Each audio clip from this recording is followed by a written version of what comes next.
Hai, Assalamualaikum warahmatullahi wabarakatuh. Bismillahirrahmanirrahim. Nama Uncle Sufyan Ismail, merupakan pengamal perundangan syariah di negeri Sabah atau lebih dikenali dengan Peguam Syar'i. So, hari ini Uncle akan share beberapa isu mengenai isu di Mahkamah Syariah. Hari ini Uncle akan bawa tajuk hibah ataupun apa beza hibah di antara wasiat, sebab banyak yang masih keliru di antara wasiat maupun hibah. Tapi apa yang orang faham, dua-dua instrumen ni adalah melibatkan pemberian harta. Okey, seorang memang tahu wasiat ni mau kena bagi harta, hibah pun sama juga mau kena bagi harta. Isu yang Uncle mau bawa di sini, apa beza dia? Apa kelebihan wasiat? Apa dia kelebihan hibah? Mentang-mentang dua-dua ni merupakan instrumen pemberian harta, ada beza yang perlu kamu tahu. Perbezaan yang pertama adalah wasiat ni berlaku apabila si pemberi itu mati ataupun meninggal dunia. Manakala hibah masih hidup pun si penerima hibah tu boleh dapat harta tersebut, tidak ada masalah. So, beza aja yang ketara antara wasiat dan hibah adalah penerimaan harta tu. Kalau wasiat semasa pemberi itu meninggal, kalau hibah tu waktu hidup pun sudah boleh dapat harta tersebut. Okey, itu perbezaan yang ketara. Okey.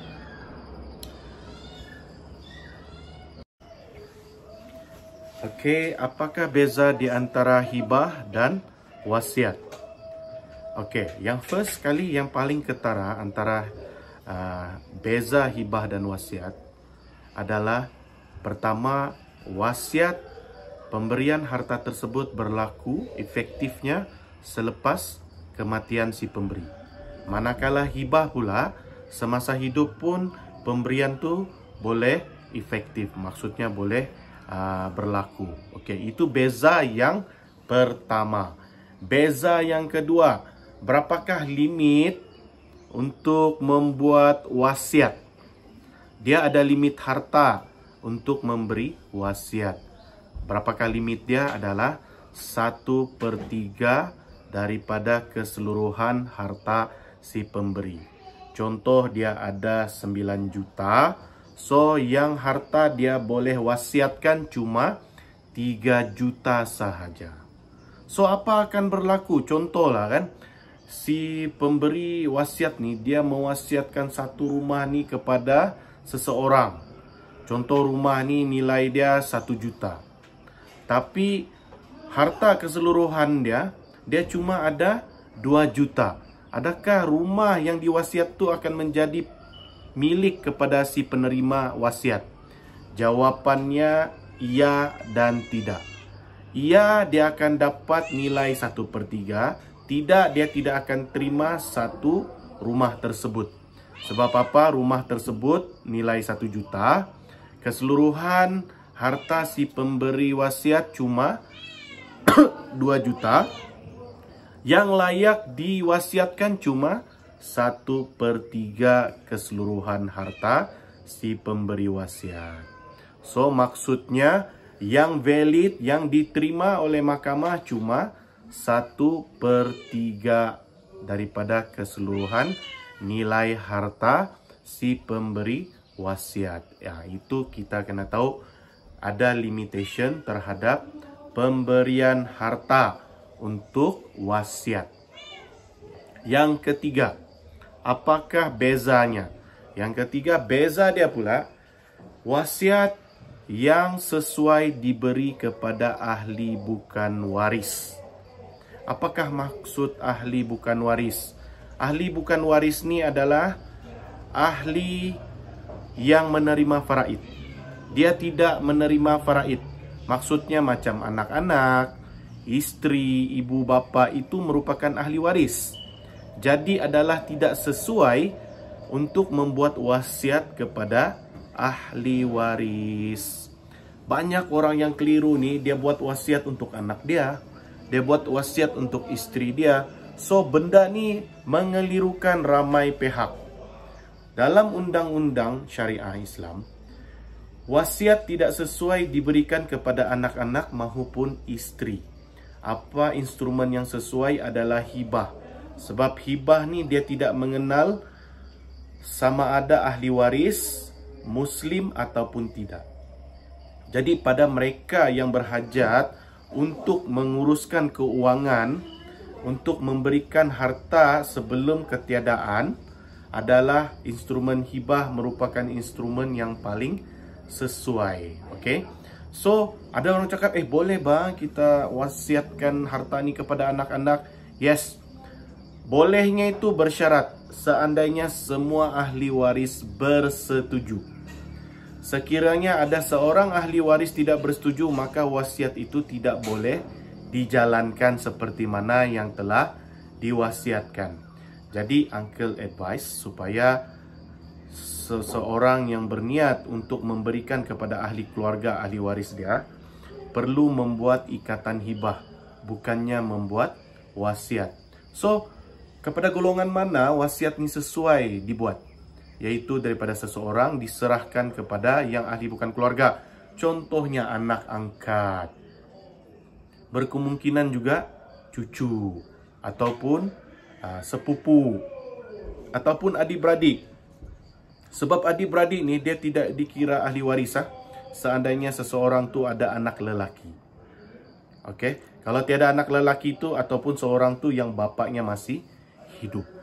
Okey, sebab adik-beradik ni bukan penerima harta faraid. Seandainya seorang yang meninggal tu bapaknya masih hidup ataupun dia ni mempunyai anak lelaki. Okey, itu adalah beza antara wasiat dengan hibah, di mana wasiat ni dia punya instrumen dia agak bersyarat. Mesti efektif dia pun setelah meninggal. Harta tidak melebihi 1/3. Lepas tu dia tidak boleh kepada ahli waris. Sebab apa? Bila mau wasiat kepada ahli waris, maka ada satu orang ahli waris yang tidak setuju, dia akan terbatal. Okey? So maksudnya wasiat ini bukanlah satu instrumen yang sesuai kepada ahli waris.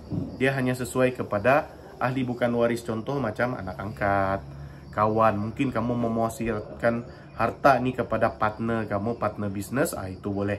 Itu amat sesuai. Sebab apa? Kenapa wasiat ni dikasih limit?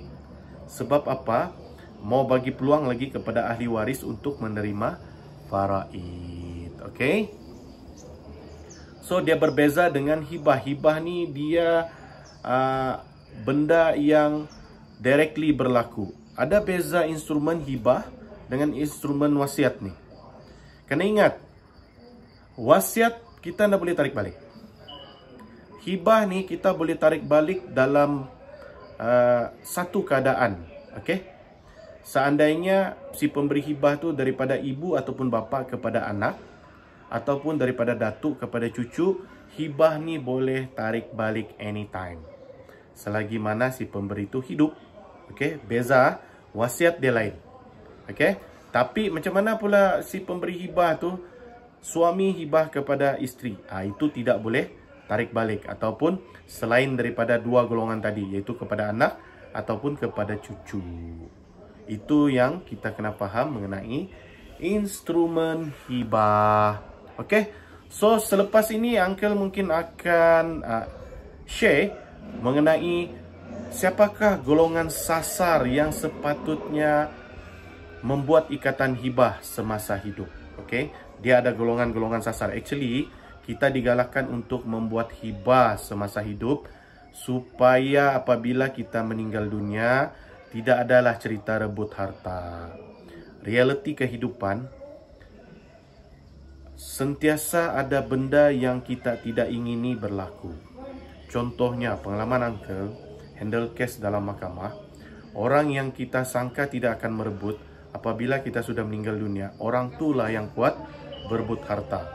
Jadi, sebelum berlakunya insiden berebut harta yang tidak seberapa, adalah lebih baik kita menguruskan harta tersebut melalui ikatan hibah agar kes ataupun cerita drama rebut harta ni tidak akan terjadi, sebab kita sudah pun rancang susun harta ni untuk siapa, harta ni untuk siapa, wife kita dapat apa, anak kita dapat apa. Sebab yalah, kita pun selalu dengar cerita di media massa pasal rebut harta. Ini semua sebab tidak ada ikatan hibah. Cuba bayangkan benda tu dibuat ikatan hibah. Adakah isu rebut harta ni berlaku? Sudah pastinya tidak. Sebab apa? Sudah ada pun diletakkan penama. Yang orang ingin berebut tu dia sudah tidak boleh buat apa-apa sebab adanya ikatan hibah. Okey.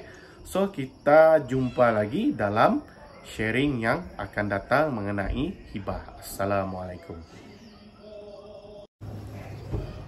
Okey. Hibah ni golongan sasar dia banyak. Okey. Dan ada yang relevan, ada yang tidak berapa relevan lah. Okey. So dalam semua golongan sasar hibah ni, siapakah golongan sasar yang paling diutamakan? Okey, golongan sasar yang paling Uncle mau highlight adalah mereka yang tidak ada anak lelaki. Why? Sebab apa? Kalau mengikut faraid, orang yang tidak ada anak lelaki dan bapaknya sudah meninggal dunia, adik-beradiknya merupakan ahli waris dalam menerima faraid. So kita bukan mau cakap adik-beradik ni tidak layak menerima ke apakah, dia nanti boleh takbir ke apakah, tapi kita mau mengelak drama yang tidak diingini. So sebab apa? Pengalaman Uncle cerita negatif lebih banyak daripada cerita positif mengenai perebutan harta di kalangan si balu dan anak-anak dengan adik-beradik si mati.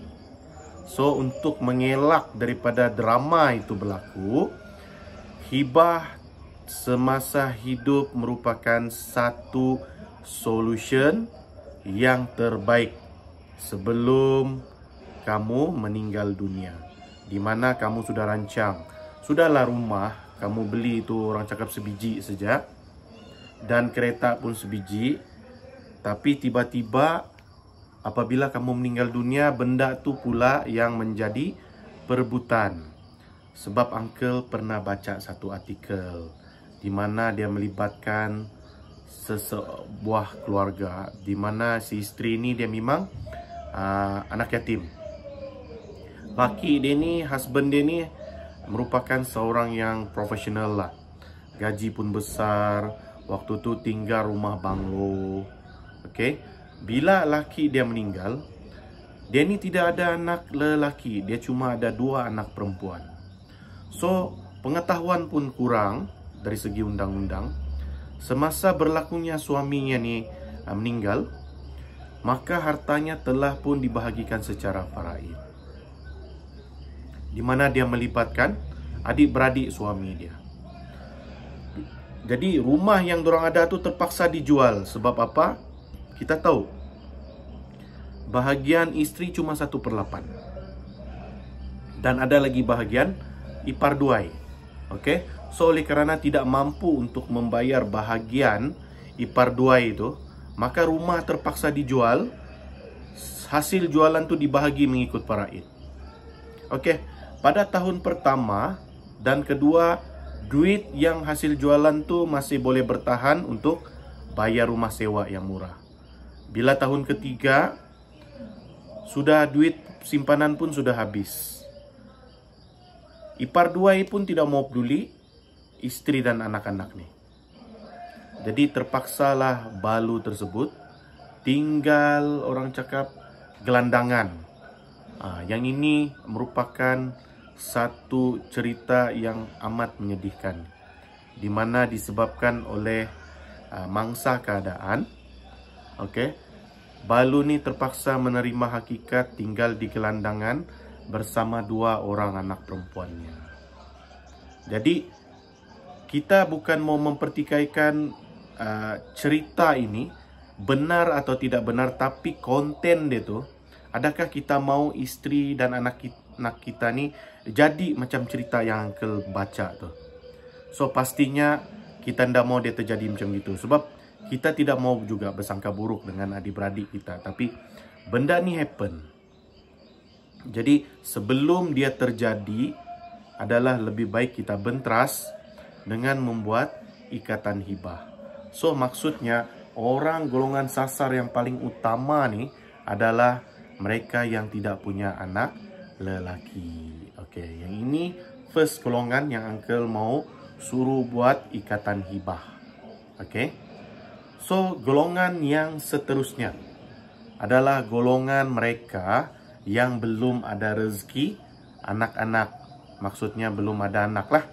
Okey. Yang tadi itu ada anak, tapi cuma anak perempuan. Yang kedua ni sudah lama kahwin tapi belum ada anak.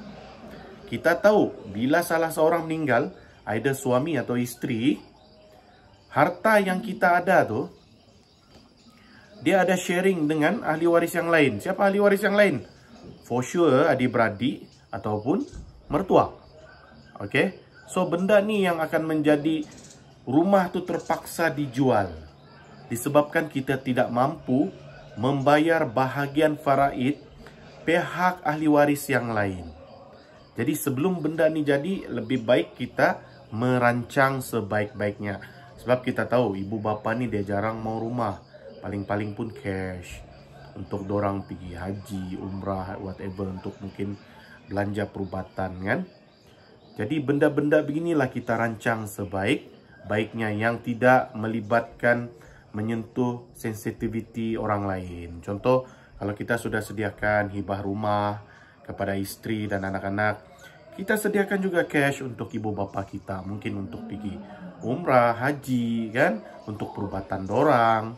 Okey, so kita sudah prepare awal-awal. Okey. So ada dua golongan yang Uncle mau tekankan sangat-sangat. So apakah golongan yang lain lagi yang perlu buat ikatan hibah? Okey, golongan yang ketiga adalah saudara baru. Orang ni baru pun masuk Islam. Lepas tu dia masuk Islam pula dalam keadaan dia ni mungkin sudah berumur. Ataupun dia ni mungkin masuk Islam, lepas tu dia mempunyai penyakit kronik yang mungkin diketahui dia mungkin akan pergi tidak lama lagi, mungkin setahun 2 tahun sebabkan oleh penyakit kronik dia tu. Kita tahu saudara baru yang tidak mempunyai keluarga Islam, apabila dia meninggal dunia, harta ini lari pergi mana? Harta si mati ini, dia akan lari ke Baitul Mal.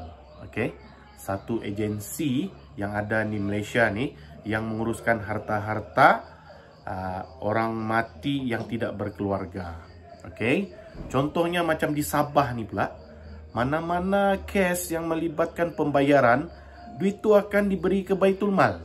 Okey, contohnya macam orang yang cerai taklik bayar RM10 tu kan. Actually mahkamah tidak ambil duit tu, tapi duit itu diserahkan kepada pihak Baitul Mal. Jadi Baitul Mal ni merupakan satu agensi yang menguruskan harta-harta. Okey. So bagi orang yang baru masuk Islam, mualaf, tak kisahlah dia lelaki ke perempuan, lepas tu dia ni tidak ada keluarga Islam. Kena ingat, apabila kamu meninggal, kamu punya harta tu akan jatuh ke Baitul Mal. Bukan kita buat hibah ni tujuan untuk mengelak Baitul Mal dapat duit, tidak. Sedangkan kamu ni ada ibu bapa, ada adik-beradik, ada anak buah yang memerlukan kamu punya harta. So kamu boleh buat hibah even bapa mama kamu tu tidak Islam, ataupun anak buah kamu mungkin, ataupun adik-beradik kamu tu dia non-Muslim. So kamu boleh hibahkan. Sebab hibah ni dia tidak mewajibkan penerima tu dari kalangan orang Islam, tidak. Lain dengan harta pusaka. Harta pusaka dia tidak boleh diberikan kepada orang yang non-Muslim, even bapa mama kandung kita. Itu adalah hukum dan undang-undang. Tapi kita ada hibah, di mana hibah ni boleh diberikan kepada mereka yang bukan Islam. Jadi rugilah kepada mereka yang tidak ada pengetahuan mengenai ikatan hibah. Sedangkan di dalam Islam ada menyediakan instrumen-instrumen yang membolehkan seseorang memberikan hartanya, merancang hartanya semasanya hidup untuk diserahkan kepada keluarganya yang non-Muslim. Okey? So, golongan sasar yang ketiga yang Uncle advise, tekankan untuk membuat ikatan hibah adalah golongan mu'allaf. Okey? So, golongan yang seterusnya itu Uncle akan share lagi di dalam episod yang lain. Okey, kita jumpa lagi. Okey. Hibah adalah pemberian kepada seseorang kepada seseorang. Dan ada golongan-golongan sasar yang tertentu. Mengikut pengalaman, hibah ini juga boleh menjadi satu simbol yang menunjukkan kasih sayang. Betul. Kepada seseorang atas beberapa situasi. Bagaimanakah hibah ini dapat menunjukkan kasih sayang di dalam sebuah keluarga tu? Atau suami isteri atau anak-anak? Okey. Dalam ikatan hibah, dia ni mau pergi kasih sayang. Sebab apa? Tidak ada syarat. Tiada pun mau cakap syarat aku sudah mati baru kau dapat, ni tiada. Dia directly dia bagi hibah disebabkan oleh dia sayang anak dia sayang bini dia sayang siapa yang dia mau bagi. Sebab tidak ada pun balasan ataupun kontrak yang bila dia bagi ni dia dapat ini. Tidak ada. Sebab hibah ni dia mesti tanpa syarat, tidak ada bersyarat. Okey, si pemberi bagi atas dasar kasih sayang. Uncle bagi contoh. Uncle ada study case ataupun ada Uncle punya experience. Uncle pernah buat ikatan hibah yang mana ibu bapa ni dia merancang hibah tu untuk diberikan kepada anak-anak. Dia ada ramai anak, dia lebih kurang ada 4 anak atau 5 anak lah. Di mana salah seorang anak dia ni adalah OKU. OKU jenis autism. Okay? So dia faham, autism ni dia satu penyakit yang berpanjangan. Maksudnya orang autism ni dia perlukan penjagaan seumur hidup. Maksudnya dia ni perlu ada seseorang yang menjaga orang yang menghidap autism ni. Even ada jenis autism, ada peringkat-peringkat dia yang Uncle punya case ni dia autism yang perlukan pemantauan, perlukan penjagaan yang berterusan. Jadi Uncle punya klien ni, di mana suami dan isteri ni merupakan seorang penjawat awam, mereka telah menghibahkan harta mereka kepada anak-anak mereka. Di mana dorang telah mengamanahkan salah seorang daripada anak tu menjadi pemegang amanah terhadap anak autism ni. Dan anak autism ni juga diberikan bahagian yang lebih sikit sebab dia tahu orang autism ni dia tidak dapat mau berdikari macam mana anak-anak normal yang lain. Jadi dengan konsep ataupun dengan ikhtiar ibu bapa ni, suami isteri menghibahkan kepada anak-anak di mana bahagian anak autism ni dilebihkan satu, okey, membuatkan ini merupakan satu persediaan terhadap anak tersebut. Dan ibu bapa ni pun happy seandainya berlaku apa-apa, mereka sudah buat persediaan untuk anak autism ni.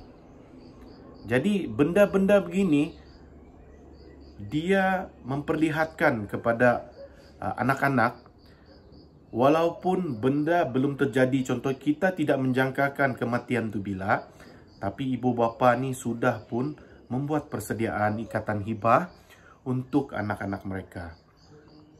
Sebab banyak peristiwa-peristiwa yang berlaku yang kita tidak jangka. Contohnya pernah berlaku baru-baru ini kemalangan yang melibatkan satu keluarga, di mana keluarga ini sebenarnya datang untuk pergi ke sekolah tu untuk menjemput anak di asrama untuk cuti sekolah.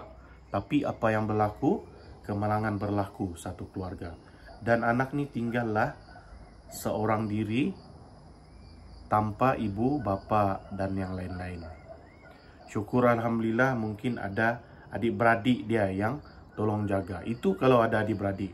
Cuba bayangkan kalau anak itu tidak ada pakcik dan makcik. Kan? Jadi benda inilah yang harus kita fikirkan.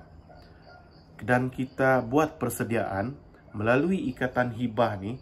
Jadi apa-apa yang terjadi pada masa hadapan, kita sudah buat persediaan.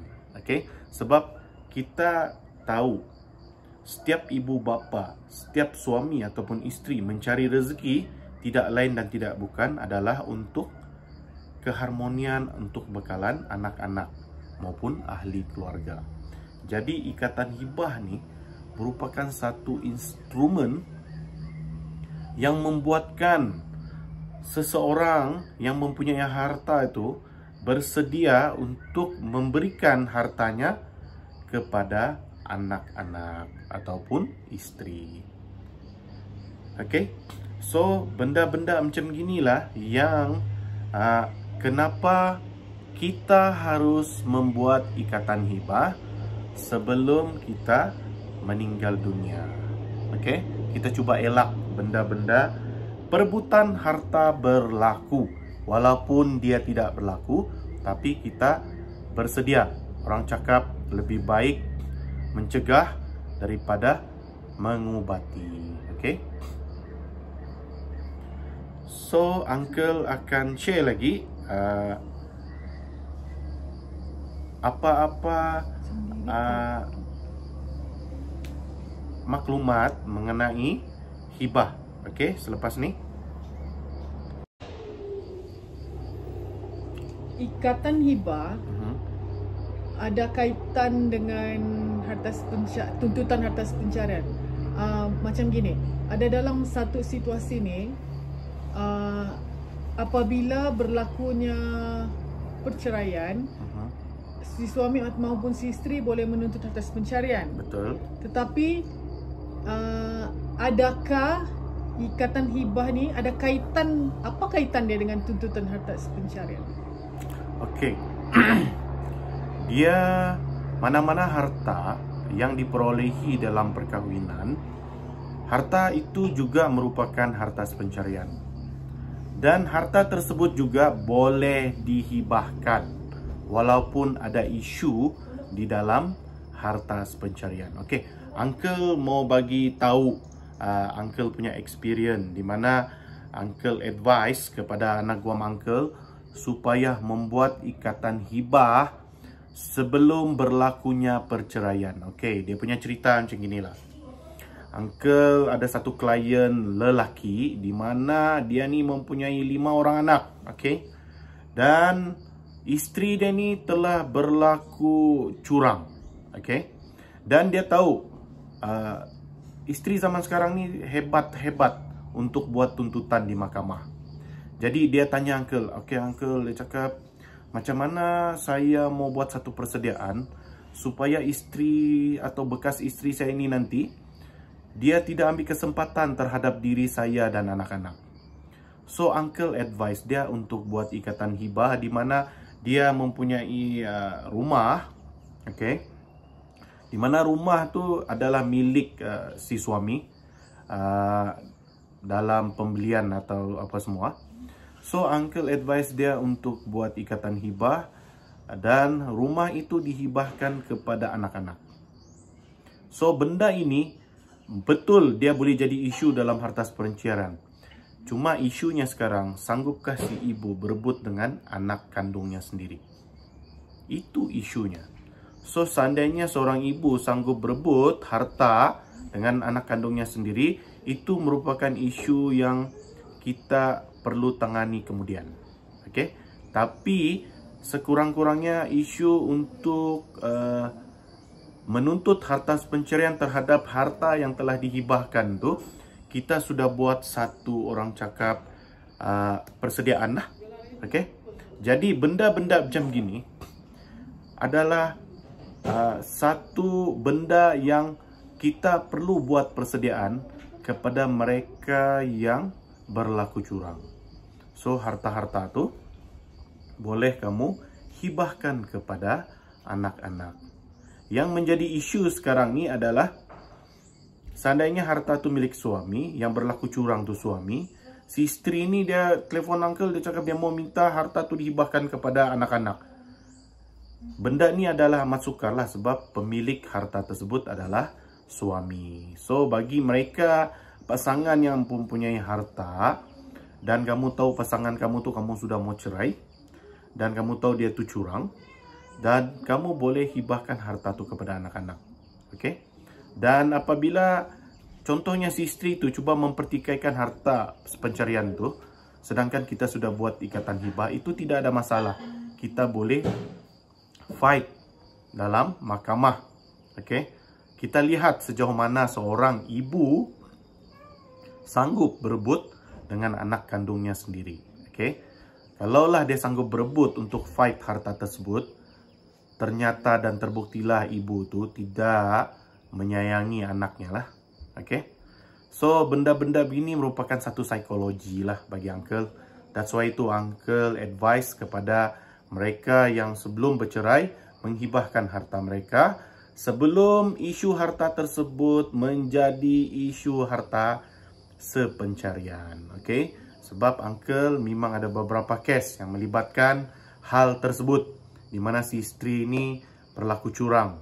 So, uncle advice untuk menghibahkan harta rumah tersebut kepada anak-anak supaya isu harta pencarian tu tidak timbul.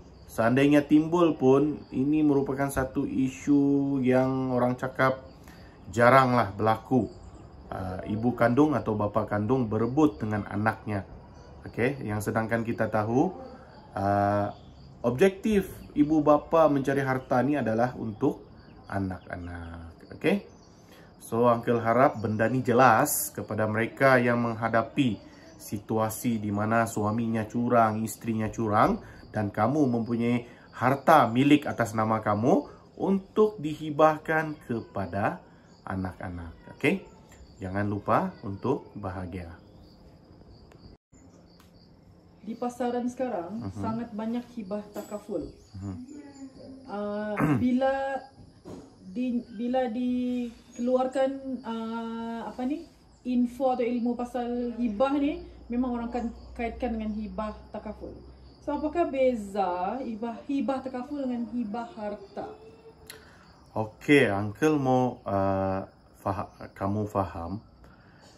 Hibah takaful ni dia lebih kurang macam insurans lah. Okey, dia tidak ada kaitan dengan hibah harta yang uncle sampaikan banyak-banyak pasal ikatan hibah ni. Kadang-kadang uncle faham banyak yang ejen-ejen ambil kesempatan terhadap apa yang uncle cakap. Okey, hibah takaful ni dia lebih kurang macam insurans.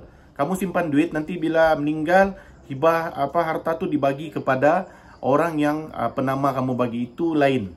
Okey, yang uncle sampaikan ni merupakan ikatan hibah harta yang melibatkan harta rumah, tanah, mungkin wang tunai. Okey, ini harta yang kamu ingin hibahkan kepada orang yang kamu sayangi melalui siapa? Peguam syar'i. Okey, kamu carilah peguam-peguam syar'i yang kamu biasa untuk buat ikatan hibah. Uncle tidak cakap pula hibah takaful tu tak bagus. Bagus jugalah kalau kamu ada duit lebih, kamu bolehlah orang cakap buat tu takaful punya hibah. Tapi yang uncle mau cakap hibah di sini ni merupakan hibah harta yang kita buat di mana kepada firma guaman. Banyak yang tanya di mana mau buat hibah harta di mahkamah.